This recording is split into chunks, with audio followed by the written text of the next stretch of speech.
자, 감정평가사 전용 회계원리 강의 OT 시작하도록 하겠습니다. 자, 이 강의가 왜 감정평가사 전용 강의인지에 대해서는 뒤에서 설명드릴 거고요. 자, 첫 시간이니까 제가 앞으로 감정평가사 1차 회계학 강의를 어떻게 진행할 계획인지에 대해서 간단한 설명 말씀드리고 다음 시간부터 본격적인 진도 나가도록 하겠습니다. 자, 먼저 회계원리가 어떠한 과정인지에 대해서 설명이 필요할 것 같습니다. 자, 회계원리라고 하는 것은 회계학 공부의 첫 단계라고 말씀드릴 수가 있어요. 자, 회계학에서 우리가 앞으로 공부하게 될 기본적인 개념이라든가 체계 또는 용어 이런 것들에 대해서 학습을 하는 첫 번째 단계입니다. 자, 그런데 우리가 회계 원리에서 공부하는 내용이 중급 회계에서 다루지 않는 내용이 아닙니다. 중급 회계에서도 다시 한번 다루게 될 것이에요. 자, 그런데 왜 우리가 앞에서 별도로 회계 원리를 먼저 수강할 필요가 있냐면 회계라고 하는 것은 전체적인 체계가 있습니다. 자, 전체 체계가 있는데 그 체계를 이해한 상태에서 중급 회계 과정에서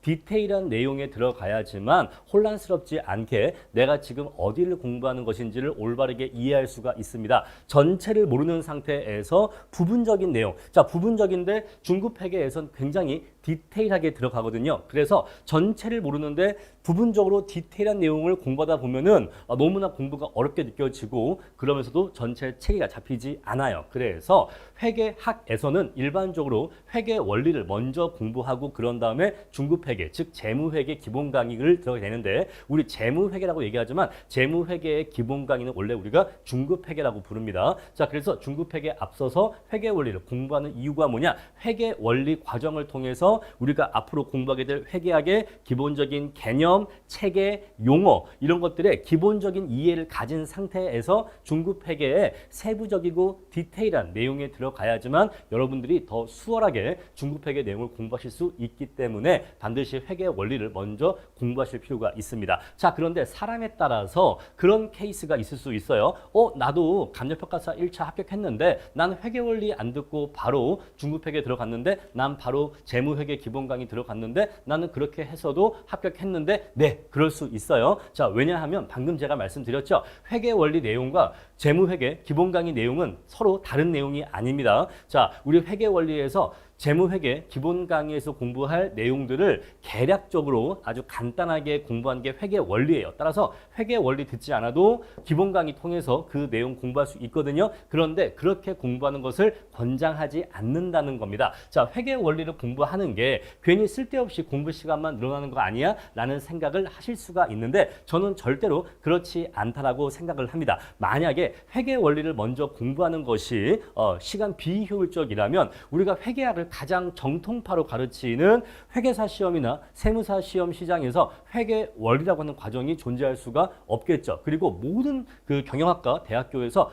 회계 원리라고 하는 과목이 존재할 이유가 없겠죠. 자, 회계 원리는 이렇게 생각하시면 됩니다. 만약에 내가 회계 원리를 공부하는데 100시간이 소요가 된다라고 해볼게요. 내가 회계 원리 공부하는데 100시간을 소요한다, 소요가 되었다라고 한다면 자, 중급 회계 공부할 때 그 이상의 시간이 세이브가 될 겁니다. 만약에 중급 회계 공부하는데 500시간이 걸릴 거다. 자, 만약에 회계 원리를 공부하지 않고 중급 회계를 바로 들어갔다라고 한다면 중급 회계를 내가 공부하는데 500시간 들어간다라고 해보겠습니다. 자, 그런데 이렇게 100시간을 투자해서 중급 회계, 자, 100시간 투자해서 회계 원리 공부한 다음에 중급 회계에 들어가게 되면 자, 이 100시간 이상 시간이 세이브가 돼서 만약에 한 320시간만 투입하면 중급 회계를 공부할 수 있다라고 한다면 요거 요렇게 합치면 얼마죠? 요 둘을 합치면 420시간이 나오게 되는 겁니다. 자, 물론 제가 지금 예시하는 숫자는 하나의 사례 예시일 뿐이죠. 그래서 정확하게 이만큼의 시간이 걸릴 거다 그런 뜻은 아닌데 제가 지금 여러분들께 말씀드리는 핵심 포인트가 뭐냐면 자, 회계 원리를 공부하지 않고 바로 중급 회계로 들어가서 어렵게 힘들게 공부해서 500시간 걸려서 공부하는 것보다 회계 원리 공부하고 중급 회계 공부하면 이 둘을 합쳐서 420시간, 즉 이것보다 더 적은 시간이 걸리기 때문에 이 방법이 오히려 더 효율적이라고 말씀을 드리고 있는 겁니다. 아시겠죠? 자, 고생은 덜하면서 시간도 덜 걸리는 방법이에요. 그렇기 때문에 회계 원리가 필요한 겁니다. 자, 그래서 우리가 회계학을 제대로 공부를 하기 전에, 자, 중급 회계 들어가기 전에 먼저 회계 원리로서 기본적인 개념과 체계 정도를 이해한 상태에서 들어가야지만 중급 회계에서 덜 고생하면서 오히려 시간을 더 아낄 수 있다. 그 말씀 드리겠습니다. 자, 시험별 난이도 분포를 볼게요. 자, 우리나라에서 객관식으로 회계학 시험을 보는 것들을 대표적으로 정리하면 이렇게 시험 목록들을 정리할 수가 있습니다. 은근히 많은 시험이 회계학을 시험 보고 있죠. 자, 공인회계사와 세무사는 당연히 유명한 시험이니까 다 알고 계실 거고요. 자, 감정평가사, 보험계리사 이렇게 그 외의 시험들도 회계학을 객관식으로 시험 보고 있습니다. 자, 제가 지금 써놓은 순서가 시험별 난이도 순서라고 이해하시면 돼요. 아래에서 위로 올라갈수록 내용이 깊어지고 문제가 어려워집니다. 자, 특히나 공인회계사와 세무사의 경우에는 회계학을 주관식으로 공부하기 때문에 주관식으로도 시험을 보기 때문에 요 밑에 시험들은 객관식으로만 시험을 보는데 요 위에 두 시험은 주관식으로 공부하기 때문에 이 두 시험에 대한 회계학 공부는 애초에 이 아래 시험과는 다릅니다. 공부 방법의 접근 자체가 달라요. 자, 왜 다르냐면 우리가 이 아래 시험의 경우에는 순수한 객관식 시험이기 때문에 오로지 객관식 문제풀이용으로만 공부를 합니다. 자, 따라서 솔직히 얘기하면 요 밑에 객관식 시험을 대비하기 위해서 우리가 회계학에 정통할 필요가 있다 없다? 없다. 회계학에 정통할 필요가 없고 회계학에 대한 깊은 이해 그딴 거 필요 없다. 자, 올바른 이해 그런 거 필요 없습니다. 자, 객관식 시험이기 때문에 뭐가 미덕이다? 최소한의 시간으로 내가 원하는 점수가 나오는 게 미덕이에요. 자, 최소한의 시간을 투입해서 내가 원하는 점수를 얻는 것이 미덕이기 때문에 우리 이것을 효율성이라고 얘기할 수가 있겠죠. 효율적으로 공부하는 게 최고의 미덕입니다. 자, 그런데 이 위쪽 주관식 시험 파트는요. 자, 1차만 본다고 게임이 끝나는 게 아닙니다. 우리 감정평가사 시험의 경우만 예를 든다고 해도 우리도 평가사 시험에서 1차에서 가장 어려운 과목이 회계학으로 알려져 있습니다만 하지만 그 악명 높은 회계학도 1차만 합격하면 그만이고 또 회계학에서 40점만 넘으면 그만입니다. 100점 만점에서 40점만 넘으면 감정평가사 1차 합격할 수 있습니다. 나머지 부족한 점수들은요. 민법, 학원론, 감관법 이런 데에서 플러스 70점, 플러스 75점 나오기 때문에 거기에서 10점, 플러스 15점, 플러스 20점 나오기 때문에 거기에서 얼마든지 메꿀 수 있거든요. 다들 그렇게 합격합니다. 우리 막 회계학 막 70, 80 나와서 붙는 사람 극소수예요. 별로 없고요. 솔직히 또 그런 점수가 나왔다고 하는 게 감정평가사 1차를 효율적으로 잘 공부했다고 말하기도 어려워요. 사실은 약간 오버한 겁니다. 자, 그래서 우리 평가사의 경우에는 1차에서 회계하기 어려웠다고 해도 100점 만점에 40점, 두 문제 중에 한 문제 절반만 맞출 수 있으면 통과할 수 있기 때문에 자, 어떻게 하면 내가 최소의 시간을 투입해서 감정평가사 회계학에서 50점 맞을 수 있느냐 이것만이 관건인데 그래서 어떻게 하면 빨리 공부하고 어떻게 하면 문제를 빨리 풀고 이게 중요한 건데 공인회계사와 세무사는 당연히 주관식까지 주관식 답안지를 써야 되기 때문에 아주 제대로 이해할 필요가 있겠죠. 그래서 저는 요 위에 시험을 대비하기 위한 강의는 요 아래 시험에는 적합하지 않다라고 생각을 합니다. 자, 그리고 반대로 요 아래 시험을 공부하기 위해서 요 위에 시험의 과목을 수강한다고 하는 것은 역시 적합하지가 않다라고 생각을 해요. 만약에 이게 적합하다면 당연히 이 밑에 있는 이 모든 시험들도 우리나라 회계사 학원들의 기본 강의를 수강하는 것이 일반적일 겁니다. 하지만 그렇지가 않죠. 왜 그럴까요? 내용의 범위와 깊이가 상당한 차이가 있기 때문에 요 아래 순수한 객관식 시험을 위한 요 시험에서는 요 주관식까지 전제로 한 요 강의가 적합하지가 않은 겁니다. 자, 여러분들 우리 회계사 학원에서 회계학 기본 강의, 재무회계 기본 강의가 대략 150시간에서 200시간 정도 합니다. 한 시간을 한 강이라고 한다면 대략 150강에서 200강 정도가 합니다. 뭐가요? 재무회계 기본 강의가요. 재무회계 기본 강의만 이 정도로 분량이 많습니다. 자, 우리 감정평가사 수험생들이 요거 이렇게 듣는다? 이건 엄청난 오바겠죠. 그러니까 이 강의가 좋다 나쁘다의 문제가 아니에요. 엄청나게 좋은 강의예요. 정말 최고의 강의고 엄청나게 좋은 강의인데 우리나라에서 가장 회계학을 잘 가르친다 하시는 분들이 제대로 정통파로 강의하시는 너무너무 좋은 강의예요. 그런데 이거는 우리 요 밑에 객관식 시험을 대비하기에는 너무 투머치한 강의라는 거죠. 우리는 아주 빠른 시간 내에 50점 정도의 점수만 획득하면 되어서 자, 요 위의 시험과 아래 시험은 강의 자체가 포지셔닝이 다르다라는 말씀을 드리고 있는 겁니다. 자, 그런데 우리가 이 밑에 이하 시험 중에서 감정평가사 시험이 그 밑에 있는 그 이하 시험들보다 난이도가 그 중에서 제일 높습니다. 자, 그래서 감정평가사가 제일 요 밑에서는 어렵고 주택관리사, 손해배상사 이런 쪽 시험을 할수록 더 문제가 쉬워져요. 따라서 감정평가사 시험을 대비하게 되면 당연히 그 이하 시험에 대한 회계학 시험은 당연히 대비할 수가 있는 겁니다. 자, 이렇게 해서 시험별 난이도 분포가 이러이러하다. 여기에서 제가 여러분들께 드리고 싶은 말씀은 첫 번째, 자, 요 위에 주관식을 대비한 강의는 주관식까지 전제로 한 강의 는 요 밑에 시험 대비에 적합하지가 않고 너무 양과 깊이가 많다라는 것이고, 다음에 두 번째, 감정평가사 시험은 1차에서 40점을 넘으면 되긴 하는데 그런다고 해도 요 객관식 시험 중에서는 가장 어려운 축에 속하기 때문에 역시 공부가 만만치가 않다. 자, 우리 그래서 여러분들 회계학에는 어느 정도 조금 시간을 다른 과목들 뭐 민법이나 감감법 이런 시간들에 비해서는 한 두세 배 정도의 시간을 투입해 주셔야 됩니다. 그래야지만 회계학에서 50점 정도 득점이 가능해요. 자, 방금 제가 이론적으로는 40점 꽈락이기 때문에 40점으로 말씀을 드렸습니다만 우리는 그래도 50점을 넘는 게 안전합니다. 왜 안전하냐면 시험이라고 하는 것은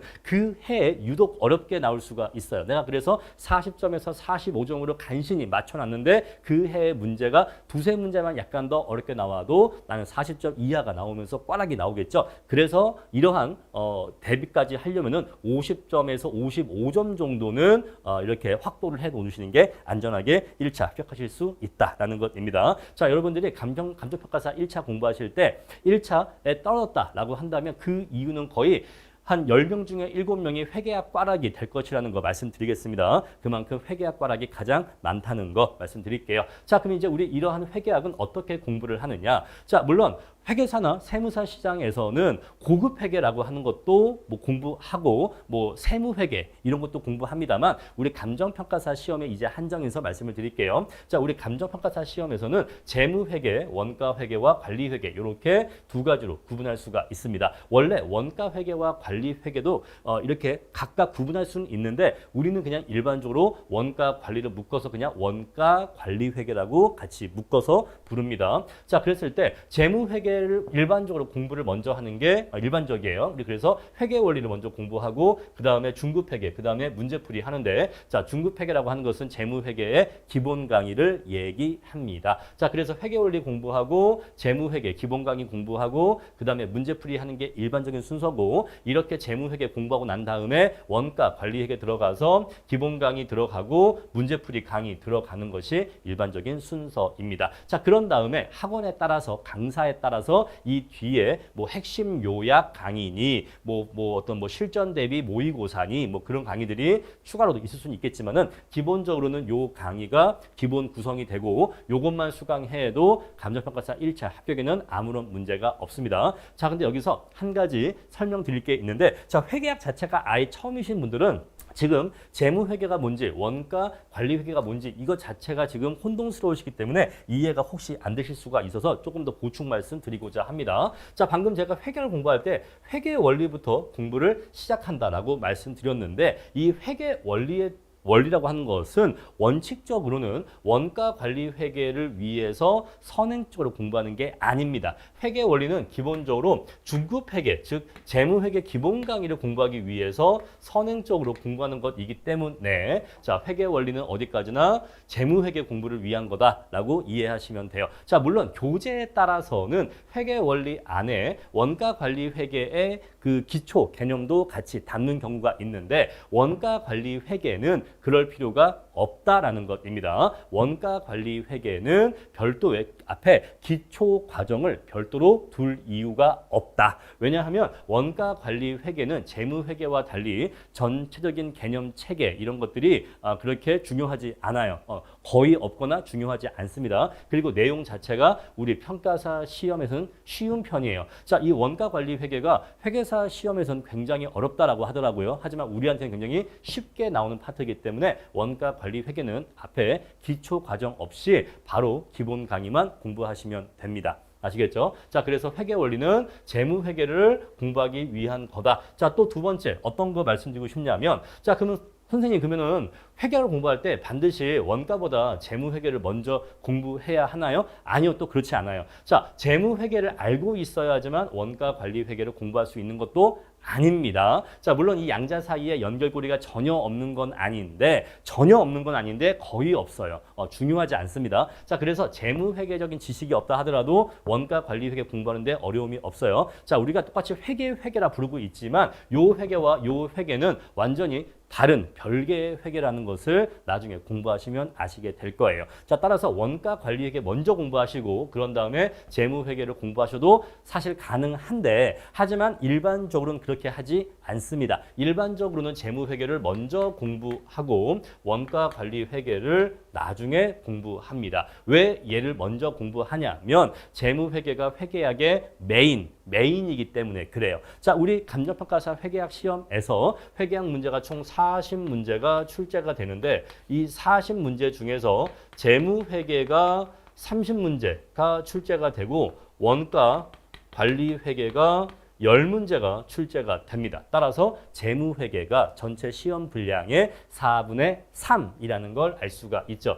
얘가 4분의 3 분량이고 얘가 4분의 1 분량이기 때문에, 자, 원가 회계 모르고 재무 회계만 다 알아도 1차 회계학 붙는데 어려움이 없겠죠. 따라서 재무 회계가 더 중요해서 재무 회계를 일반적으로 먼저 한다. 자, 어느 시험이나 대부분 재무 회계가 더 출제 비중이 높기 때문에 재무 회계가 메인이어서 재무 회계를 먼저 공부합니다. 또 그리고 재무 회계는 회계 원리라고 하는 과정이 있기 때문에 보통 우리가 회계 원리부터 공부를 하다 보니까 재무 회계부터 공부하고 원가 회계를 공부하게 된다라고 이해하시면 되겠어요. 자, 그래서 반드시 그럴 필요가 있는 건 아닌데 일반적으로 재무 회계 먼저 하고 저의 회계학 강의도 그 일반적인 순서에 맞춰서 재무 회계 먼저 이루어집니다. 자, 그래서 저의 회계학 강의 커리큘럼이 어떻게 이루어지는지 말씀드릴게요. 자, 보시면요. 회계원리 강의가 24년도 8월 초에 회계원리 강의가 지금 이 강의를 시작으로 해서 시작될 겁니다. 이렇게 해서 8월 초에서 8월 중순까지 회계원리 강의가 진행이 될 거고요. 회계원리 강의는 그 어떤 학원의 그 어떤 강사님보다도 적은 분량으로 진행이 될 거예요. 자, 왜 회계원리를 이렇게 적은 분량으로 진행하느냐? 첫 번째, 자, 아까 제가 말씀드린 것처럼 회계원리 내용은 중급회계에서도 다루는 내용입니다. 그래서 어차피 중급회계에서도 한 번 더 얘기를 하게 돼요. 물론 그때는 더 깊고 자세하게 얘기를 하겠지만 어차피 중급회계 가면 또 얘기를 하기 때문에 회계원리에서 많은 시간을 들여서 강의를 해버리면 그 중급회계에서의 강의 내용과 중복될 수가 있습니다. 시간 비효율성이 발생할 수가 있어요. 자, 그리고 회계원리를 너무 두껍게 강의해 버리면 회계원리에서 진이 빠져버립니다. 진이 빠져버리기 때문에 회계원리에서는요, 디테일한 내용이 중요한 게 아니에요. 디테일이 중요한 게 아니라 전체적인 그림, 전체적인 체계와 개념이 중요한 겁니다. 체계와 개념이라고 하는 것을 머릿속에 차변과 대변이 무엇인지, 재무 상태표가 무엇인지, 포괄손익 계산서가 무엇인지 그러한 체계와 개념을 머릿속에 가져가는 게 주된 목표인데 회계원리 강의를 마치 거의 재무회계 기본 강의처럼 진행하는 경우가 많아서 그래버리면 디테일에 함몰돼 버려서 그 디테일 때문에 오히려 전체적인 개념과 체계를 제대로 가져가지 못할 수가 있어요. 그래서 제가 선택한 이 박종화 회계사님의 바이블 회계학 교재가 굉장히 얇습니다. 가장 얇은 회계원리 교재일 거예요. 그래서 가장 효율적으로 공부하실 수 있을 거다라는 말씀을 드리겠습니다. 자, 우리 그래서 회계원리부터 강의를 시작하는 건 일반적인 강의 커리큘럼과 차이가 없습니다. 자, 그런데 이번 이제 이하 내용부터 왜 이 본 강의가 감정평가사 전용 회계학 강의인지에 대해서 말씀을 드릴게요. 제가 이 회계학 커리큘럼을 구상할 때 저도 앞에서 말씀드린 것처럼 회계원리 강의하고 그런 다음에 재무회계 기본 강의하고 그런 다음에 문제풀이하고 그다음에 원가회계 기본 강의 문제풀이 이렇게 강의를 원래 진행할 계획이었고 왜? 그게 너무나 일반적이니까 모든 학원이 다 그렇게 하고 있으니까 당연히 그렇게 진행할 계획이었고 저도 그렇게 준비하고 있었는데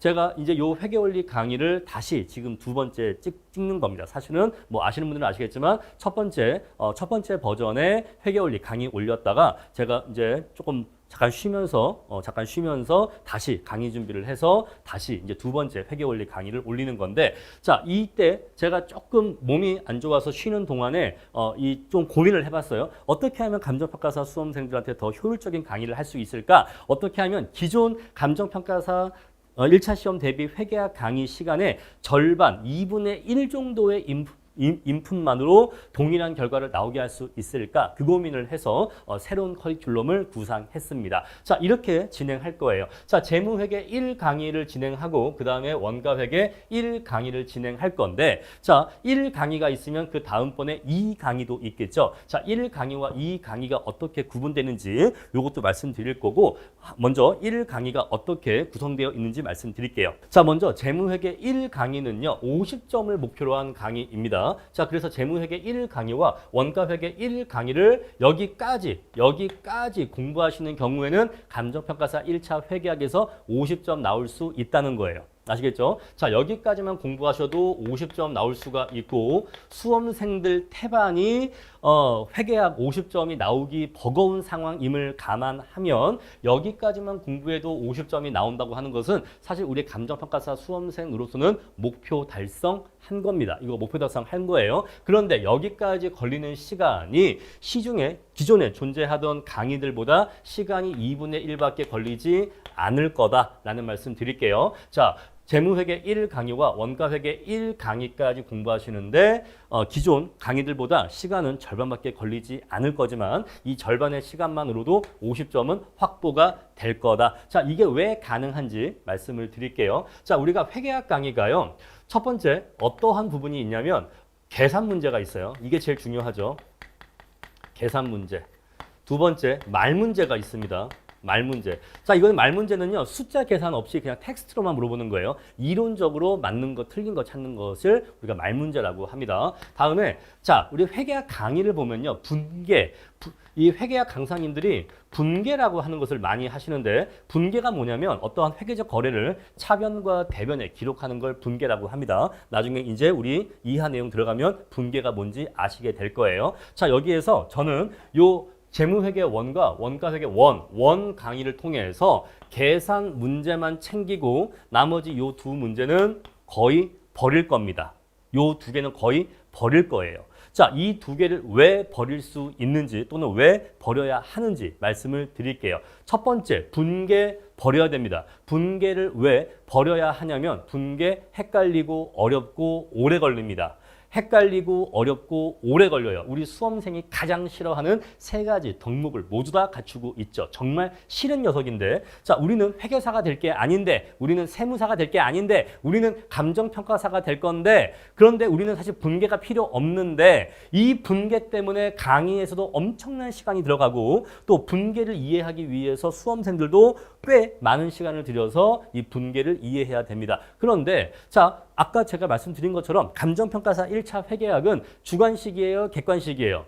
객관식입니다. 순수하게 객관식이에요. 순수하게 객관식이기 때문에 2차 주관식 답안지 작성을 위한 이 분계 필요 없습니다. 자, 분계가 뭔지는 알아야 되고 써있는 분계를 보면 이해할 수는 있어야 돼. 하지만 내가 주관식 시험을 볼 게 아니기 때문에 자, 백지에다가 내가 차변에 얼마, 대변에 얼마 이런 식으로 분계를 올바르게 또는 정확하게 빠르게 할 필요가 있다 없다? 없다, 이 얘기. 여러분, 주관식과 객관식 공부의 가장 기본적인 차이점이 뭐예요? 자, 객관식 공부와 주관식 공부의 가장 큰 차이점이 뭐냐? 객관식은요, 제가 늘 말씀드리죠. 객관식은 영어 독해 시험이에요. 영어 독해 시험. 주관식은요, 작문 시험이다 라고 생각하시면 돼요. 자, 우리 독해는요, 영어 문장이 써 있습니다. 올바른 영어 문장이 써 있어. 그러면 이 문장을 읽고서 아, 이게 뭔 뜻이다, 뭐라고 써 있다 라고 해석하는 게 독해잖아요. 근데 작문은요, 반대입니다. 어떤 말이 주어지는데 그 말을, 그 문장을 영어로 써보래. 여러분, 이게 쉬워요? 이게 쉬워요? 당연히 이게 훨씬 쉽죠. 이게 훨씬 어렵잖아요. 그렇잖아요. 자, 그래서 우리가 어떤 시험을 주관식으로 본다라고 하면은 아주 제대로 공부해야 되고 내가 빈 백지에 그 내용을 줄줄줄 쓸 수 있을 정도로 공부를 해야 됩니다. 우리 그래서 감정평가사 2차에서는요. 실무, 이론, 법규에 대해서 아주 여러 번 답안지 작성 연습을 할 겁니다. 16페이지 백지에다가 여러분들이 첫 번째 줄부터 시작해서 마지막 줄까지 팔이 아프게 써 내려갈 수 있을 정도로 많은 공부를 해야 되고 깊은 이해를 해야 돼요. 그런데 1차 객관식 시험은 독해 수준의 시험이기 때문에 써 있는 걸 내가 보고서 이해하면 되는 겁니다. 기호 보기 1번부터 5번까지 분계가 혹시 나와 있다라고 한다면 그걸 보고서 써 있는 분계를 보고서 아 차변에 뭐가 들어갔고 대변에 뭐가 들어갔으니까 맞게 분계가 된 거네라고 읽고 해석할 수 있으면 되는 거지 내가 백지에다가 스스로 이 백지에다가 분계를 써낼 수 있을 정도로 그렇게 공부할 필요가 사실 없다는 겁니다. 그런데 이 우리 그 회계학 강의를 보면요. 이 분계에 너무 지나치게 많은 에너지를 투입하고 있어요. 그래서 이 분계는 솔직히 얘기하면 어디까지나 2차 주관식 시험을 위한 거예요. 2차 주관식 시험으로 회계학을 시험 볼 사람들이라면 이 분계 정확하게 할 줄 알아야 됩니다. 그런데 우리는 1차 객관식만 보는 것이기 때문에 이 분계 과감하게 무시해도 돼요. 차변에 뭐가 들어가는지 대변에 뭐가 들어가는지 그거 몰라도 답 구하는데 아무 문제가 없습니다. 자, 우리 스터디파이터에서 현재 공부하고 있는 수험생이 있는데 그 수험생이 회계학을 이번에 24년도 회계학을 시험 봤는데 물론 그 친구는 경영학과 출신이기는 해요. 경영학과 출신이어서 회계학을 조금은 미리 알고 있었죠. 자, 이 친구가 이번에 회계학이 90점이 나왔습니다. 이거 진짜 오피셜이에요. 회계학이 90점이 나왔어요. 그래서 제가 물어봤죠. 강의 준비하면서. 자, 90점 나왔는데 문제 풀 때 분계 썼냐? 분계 필요하냐? 분계가 필요하다고 생각하느냐? 했을 때 본인은 분계 쓰지 않았다. 본인은 분계 쓰지 않았다. 자, 어때요? 분계 안 쓰고 90점. 제 말이 맞죠? 분계 필요 없다니까요. 분계 몰라도 모르는 건 아니지만 분계를 내가 백지에다가 차변 대변 이렇게 쓸 수 없고 그냥 써 있는 분계를 보고서 이해 정도만 할 수 있어도 객관식 문제 푸는데 아무 지장 없어요. 그런데 왜 기존의 회계학 강의들은 분계를 이렇게 강조하느냐? 왜냐하면 그분들이 정통파라서 그래요. 정통파. 자, 저는 솔직히 회계사도 아니고 세무사도 아니잖아요. 저는 사실 그 회계사 세무사가 아닌데 근데 회계사 세무사님들은 회계학 전문가이시고 회계학 정통파이시잖아요. 그러니까 회계학 전문가이시고 정통파이시니까 회계학 강의도 분계를 통해서 정통파로 강의를 하시는 거예요. 그러니까 그 내용 자체가 틀린 게 아니야. 맞아. 맞고 그게 좋은 강의예요. 좋은 회계학 강의인데 우리 감정평가사 1차 수험생들한테는 꼭 필요한 내용은 아니다. 저는 그래서 이 분계 내용을 과감하게 생략을 하겠다라는 것이에요. 그래서 분계에 대해서 설명하는 시간을 대폭 줄일 겁니다. 자, 분계가 뭔지 당연히 강의할 거고 특히 회계 원리에서는 분계에 대해서 자세히 설명을 할 거예요. 왜? 회계 원리 때 공부하지 그럼 이걸 언제 공부합니까? 그런데 기본 강의라든가 문제풀이 들어가서는 분계로 설명하기보다는 그림으로 설명할 거예요. 분계보다는 그림으로 설명을 해서 자, 원래 이랬는데 얘가 이렇게 되었으니까 이게 얼마가 증가한 거다. 그런데 얘가 얼마가 증가했는데 다시 얘가 이렇게 아래로 내려왔다라고 한다면 요 플러스된 거는 다시 없어지는 거고 대신 이만큼의 마이너스가 추가로 생기는 거다. 그 문제는 결국 이걸 물어보니까 요거만 얼마인지 알면 된다. 올라갔다가 내려왔잖아요. 그러면은 올라간 거는 다시 없어지는 거고 자, 다시 돌아온 상태에서 이만큼 내려간 거니까 결국 문제가 이거 물어본다라고 한다면 이것만 얼마인지 구하면 되는 겁니다. 자, 이런 식으로 분계보다는 그림으로 문제풀이를 주로 해드릴 거예요. 그래서 분계에 대한 내용만 생략하고 빼먹어도 훨씬 강의 시간이나 여러분들 공부하시는 시간이 줄어들 수가 있습니다. 오케이. 자, 지금 제가 분계가 뭔지 여러분들 잘 모르실 수가 있는데 막상 공부 들어가시면 아, 분계가 이런 거구나. 그리고 아, 분계를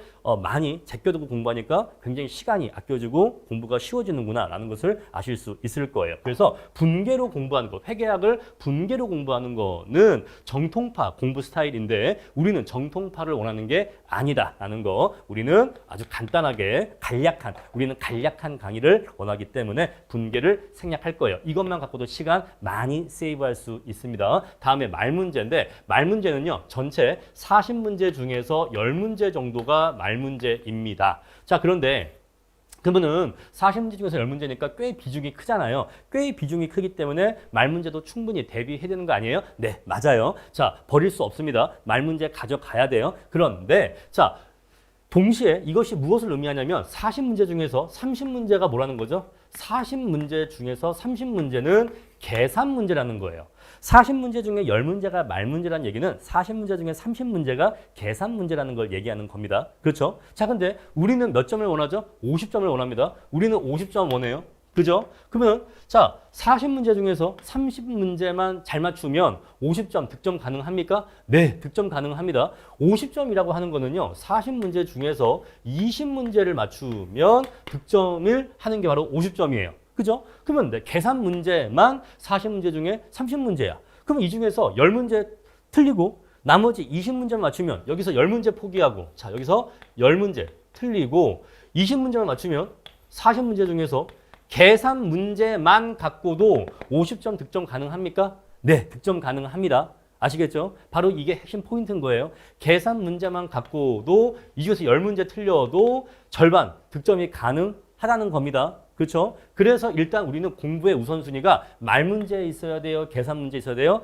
당연히 우리 공부의 우선순위는 계산 문제에 있어야 되는 거예요. 그래서 일단 재무회계 원과 원가회계 원을 통해서 말 문제 빼고 그리고 분계 빼고 빠르게 이 계산 문제를 어떻게 풀 것인가 막 이론적으로 이 말이 무슨 뜻이고 이 단어가 무슨 뜻이고 막 이렇게 막 추상적으로 설명하지 말고 그냥 빠르게 이런 문제는 이렇게 푸는 거야. 문제풀이 중심적 강의로 나갈 거예요. 자, 말은 기본 강의입니다만 사실 요 강의에서 이론과 문제풀이를 바로 결합을 해서 이론을 몇십 시간 동안 이론 강의를 한 다음에 그런 다음에 뒤에 이어서 몇십 시간 동안 문제풀이 강의를 하는 게 아니라 어떤 파트에 대해서 어떤 내용에 대해서 이론 얘기했으면 바로 문제 풀고 이 이론이 바로 이렇게 문제가 풀리는 거야. 이론 문제풀이 이론 문제풀이 이론 문제에서 이론과 문제풀이 그냥 결합해서 진행을 하겠습니다. 자, 우리 그래서 기본적인 커리큘럼은 이론 강의 다음에 이론 강의 끝나면 문제풀이 강의가 이어지는 게 일반적인 커리큘럼이잖아요. 하지만 그렇게 하지 않고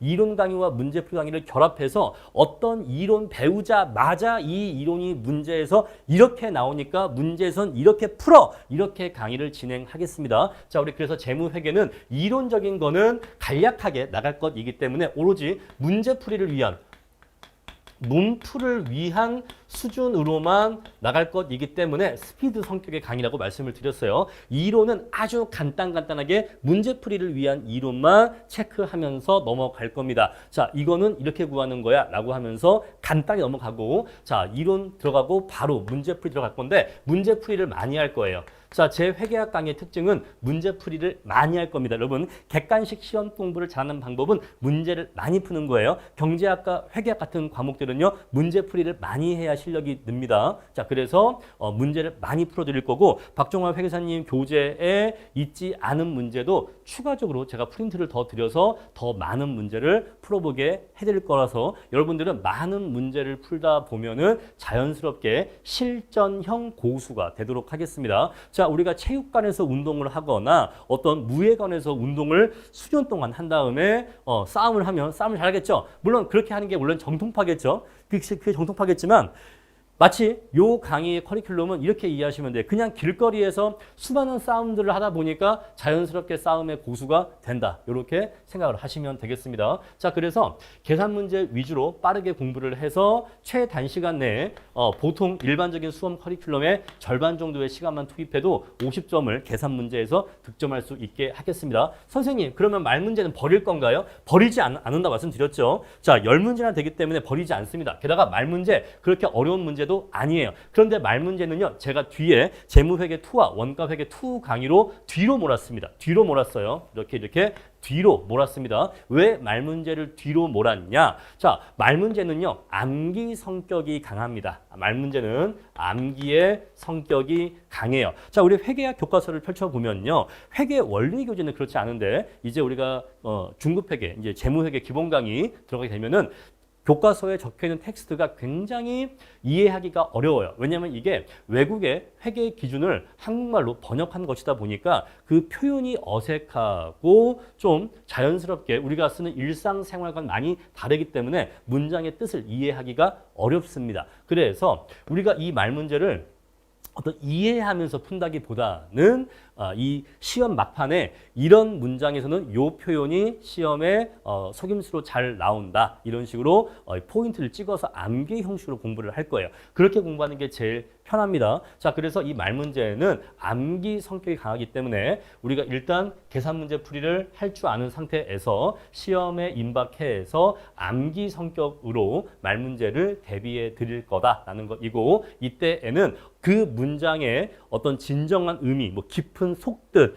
역사적 배경 이딴 거 설명하지 않고 요 문장 외우시는데 요 문장 외우실 때 요 표현이 이렇게 바꿔서 속임수로 잘 나오기 때문에 요거에 유의하시면서 암기해라. 이런 식으로 말 문제 대비해 드릴 겁니다. 자, 그래서 말 문제는 뒤에 가서 별도로 보충을 해 드릴 거라서, 자, 재무회계 2, 원가회계 2 강의까지 수강하시는 경우에는 자, 70점 정도는 충분히 맞으실 수가 있다라는 것이에요. 이렇게 강의가 설계되어 있습니다. 자, 우리 그래서 원 강의까지 마스터하시는 경우에는 절반의 시간으로 50점 확보 가능하시기 때문에, 자, 만약에 본인의 상황이 매우 시간이 급하다. 나는 뭐 직장인 수험생이고 뭐 아기 엄마고 뭐 그래서 애를 재운 다음에 12시 이후에 공부할 수 있고 이런 식으로 공부 시간이 절대적으로 부족하신 경우에는 요 원 강의, 재무회계 원, 원가회계 원 강의까지만 공부하시고 50점 정도 목표하셔서 1차 시험 보시기를 권장해 드리고, 아니면 저는 전업수험생이고 아니면 저는 회계하기 매우 어렵다. 나는 너무너무 어려워서 나는 이것만 갖고는 안 될 것 같다. 라고 하는 경우에는 재무회계 2와 원가회계 2 강의까지 수강하시면은 아마 시간이 기존 수험 강의의 3분의 2 정도 들어갈 건데 약 3분의 1 정도가 절약되고 3분의 2 정도를 투입하시면 되는데, 그러면은 70점 정도는 확보하실 수 있을 거다라는 것이고, 여기 밑에 보시면은 고난이도 문제라고 나와 있는데 이 고난도 문제는 선택입니다. 이거 필수 아니에요.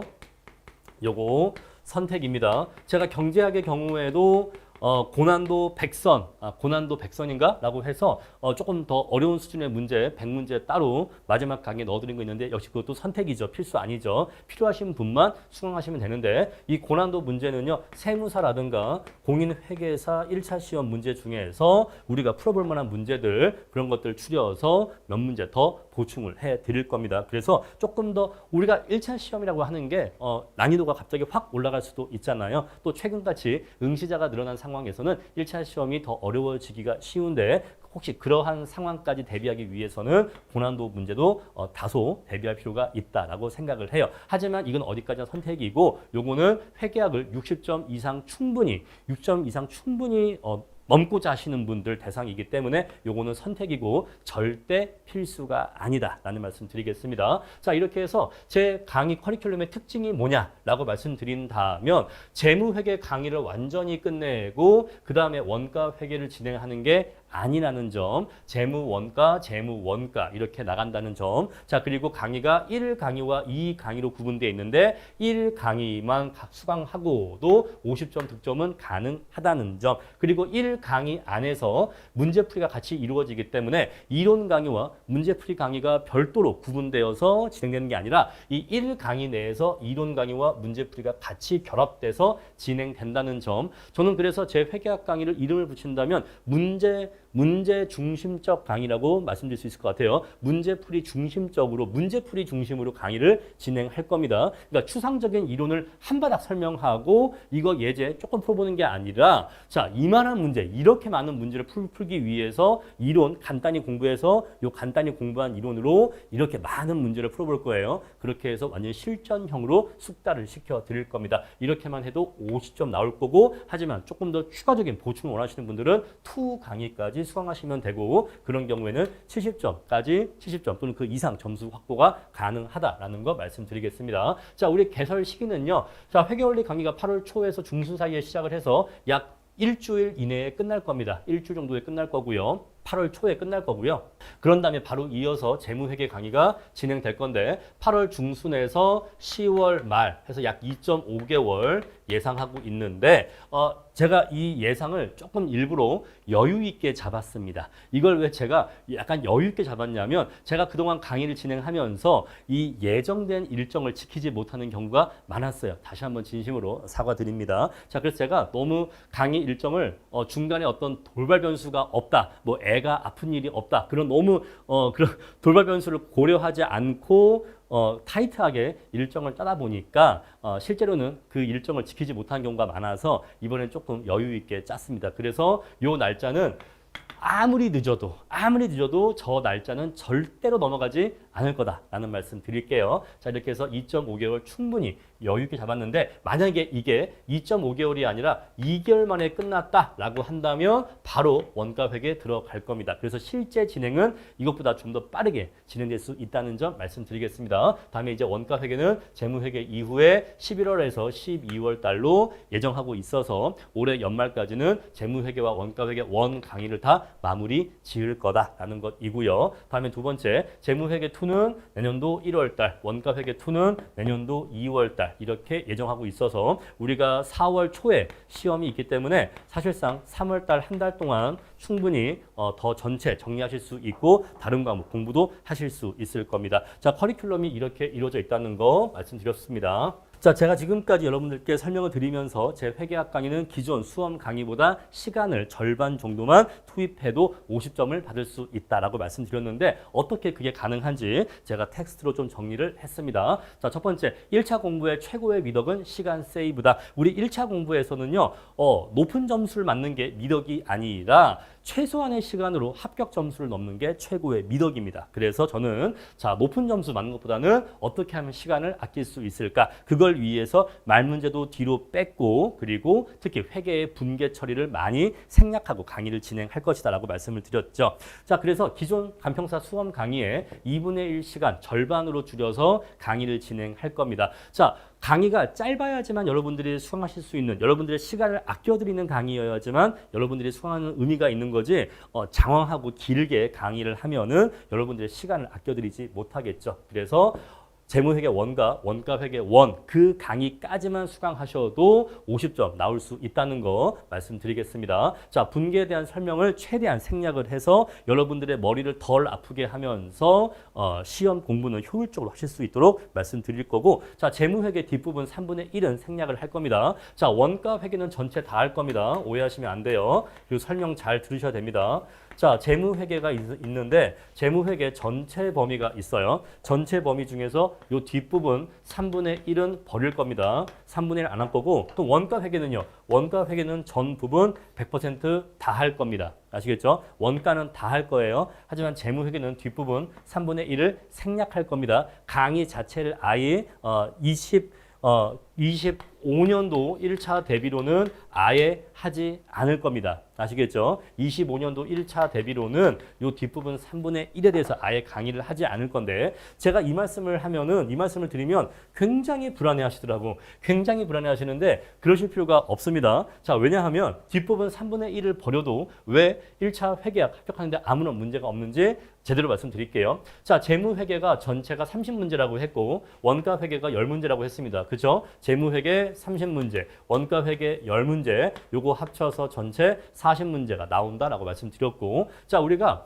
뒤에 3분의 1을 버린다라고 하는 것은 30문제 중에서 20문제는 풀고 10문제는 찍겠다라는 얘기잖아요. 우리 그래서 푸는 문제가 20문제고 찍는 문제가 10문제가 되는 겁니다. 3분의 1을 버린다고 했으니까 3분의 1은 버리지만 3분의 2는 내가 공부해서 푸는 거잖아요. 자, 내가 공부해서 푼 파트에서 정답률을 그냥 합리적으로 70%라고 가정을 해 봅시다. 자, 그러면 자, 3분의 2 범위 내에서 정답률 70% 가정하면 내가 14문제 맞춘다는 거고 자, 찍는 10문제는요. 내가 찍지만 찍는 것도 5분의 1이기 때문에 확률이 0.2겠죠. 자, 찍어도 0.2의 확률로 맞출 수가 있기 때문에 우리가 기대값으로는 2문제를 맞출 수 있다는 겁니다. 자, 원가회계 역시 10문제 중에서 70% 가정하면은 7문제 맞출 수가 있죠. 이걸 다 합치면 23문제 득점이 나오게 되고 바로 이게 57.5점이라서 사실상 60점이 나옵니다. 자, 여러분들이 공부한 범위에서 70%의 확률로 정답을 선택하실 수만 있다면 이렇게 공부하셔도 60점이 가능하다는 것을 확인하실 수가 있을 거예요. 아시겠죠? 자, 그리고 우리가 1차 객관식 시험을 공부하면서 어려운 부분, 가장 어려운 부분을 버리는 건 너무나 당연한 거고 반드시 모든 과목을 다 그렇게 해야 됩니다. 자, 저는 감정평가사 1차 시험을 공부하면서 그 어떠한 과목도 일부 파트를 안 버린 과목이 없어요. 다 버렸습니다. 다 버렸어요. 민법도 버린 데가 있고 회계학도 버린 데가 있고 경제학도 버린 데가 있고 감가법도 버린 데가 있습니다. 자, 제가 지금 기억나는 게 제가 뭐 1차 시험 본 지가 15년 지났으니까 제가 지금 기억나는 게 감감법의 경우에는 뭘 버렸냐면 건축법 버렸고요. 건축법 버렸고 여러분 버린 게 자랑은 아닙니다만 지금은 제가 강사로서 말씀드리고 있는 게 아니라 제가 그때 과거 10몇 년 전에 수험생일 때 수험생으로서의 경험을 말씀드리는 거예요. 건축법 버렸고 등기법 버렸습니다. 그리고 이 뭐 많아요. 그 외에도 몇 개 법을 버렸습니다. 자, 민법의 경우에는요. 물권법 버렸습니다. 민법의 경우에는 물권법인데 제 기억에는 이 물권법 중에서 한 절반 그러니까 물권법 전체 중에서 한 뒷부분 2분의 1을 버렸어요. 총칙은 다 했고요. 총칙은 다 했고 물권법은 절반을 이 뒤에를 버렸다. 여기가 너무 어렵더라고요. 여기가 뭐 담보물권 이런 건데 어려워서 그냥 버렸습니다. 그래도 70점 넘는데 아무런 문제가 없었다. 자, 그리고 제가 제 1차 경제학 강의를 많은 분들이 수강해 주시는데 제 경제학 강의도요. 이건 제가 수험생으로서가 아니라 강사로서 지금 그렇게 강의하고 있는데 감정평가사에서 많은 수험생들이 수강하고 계시는 제 경제학 강의도 사실 알고 보면요. 제가 뭐 버리라고 하죠? 자, 소비자 이론의 응용, 뭐 피셔의 이익기간 모형 이런 거 제가 버릴 수 있다라고 말씀드리고 있고 그 다음에 생산 요소 시장 버릴 수 있다라고 말씀드렸죠. 또 실제로 많이 버리시죠. 생산 요소 시장. 또 제가 뭐 버리라고 하죠? 후생경제학 제 19장일 거예요 아마. 후생경제학 버릴 수 있다라고 말씀드리고 있고 다음에 우리 거시에서는요. 경제성장문 이거 어려우니까 버려라. 라고 말씀드렸고 그 다음에 국제경제학이죠. 국제경제학, 국제무역, 그 다음에 환율, 국제경제학 파트 버려라 라고 말씀드리고 있잖아요. 이게 4분의 1이 넘어요. 이게 전체 한 4분의 1, 뭐 3분의 1 이 정도입니다. 지금 경제학 강의도 3분의 1에서 4분의 1은 안 봐도 된다, 버릴 수 있다 라고 말씀드리고 있고 그렇게 공부하셔서 경제학 합격들 많이들 하고 계시잖아요. 그래서 뭔가 제가 일정 범위를 버린다라고 하는 게 사실은 이게 왜 약간 여러분들이 쇼크를 받으시냐면 강사가 그런 말을 하는 경우가 없거든요. 여러분 지금 우리 수험가의 어느 회계학 강사님이 재무회계 뭐 얼마를 버려라 그런 얘기 왜 하십니까? 누가 합니까? 리스 회계 버려라. 외화 들어가는 회계 버려라. 그런 얘기 누가 합니까? 아무도 안 합니다. 아무도 안 하고 전범위 다 합니다. 자, 전범위를 다 하는 게 문제는 아닌데 뭐 강사니까 당연히 전범위를 다 강의하는 게 원래 맞아요. 그런데 수강생으로서는 전범위를 강의한다고 전범위를 다 공부하면 좋지 않다. 그 말씀을 드리고 있는 거예요. 자, 우리 2차에서는요. 저 이런 말씀 안 드려요. 저도 2차 강의 하잖아요. 2차 실무 이론 강의 하는데 저도 2차 강의에서는 실무 어디 버려라. 이론 어디 버려라. 그런 말 안 합니다. 2차는 다 해야 돼요. 왜? 우리 깊게 제대로 공부해야 되니까. 근데 1차는요.